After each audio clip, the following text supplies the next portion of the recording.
చూడ్డానికి జాలీగానే ఉంటుంది. కానీ ఇప్పుడున్న సిచ్యువేషన్లో ఈ భద్రయ్యని ఇంటికి తీసుకెళ్ళడం అవసరమా? ముందు వాడిని ఇక్కడి నుంచి పంపడానికి నాన్నని కన్విన్స్ చేయాలి. భలే చెప్పావులే. మావయ్య దీనికి ఒప్పుకుంటాడా ఏంటి? ఒప్పుకోరని తెలుసు, కానీ మనమే ఏదో ఒకటి చేసి ఆయన ఒప్పుకునేలా చేయాలి.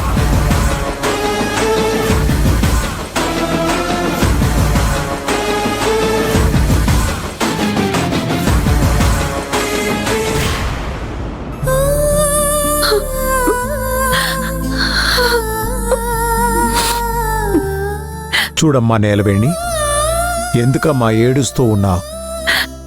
భద్రయ్యకేమీ కాదు, నేను చూసుకుంటానని చెప్పాను కదా. ఊరుకో, కళ్ళు తుడుచుకో. ఉదయం నుంచి తనేమీ తెల్లేదు. మండపంలో అన్ని పనులు తన నెత్తిన వేసుకునే చేశాడు.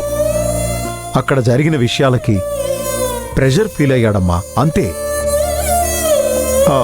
ఇది మంచి హాస్పిటలేనమ్మా, బాగా చూసుకుంటారు.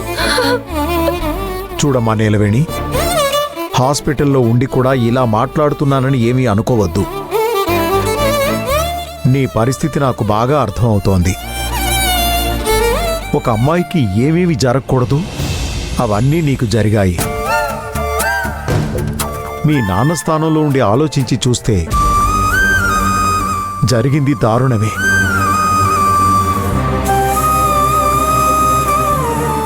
నిన్ను వేడుకుంటున్నాను, ఒక 6 నెలలు నువ్వు తారక్తో ఉండాలమ్మా.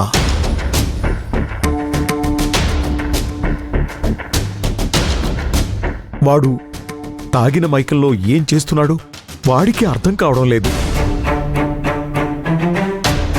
వాడికి తెలిసిందల్లా ఒకే ఒక్కటి,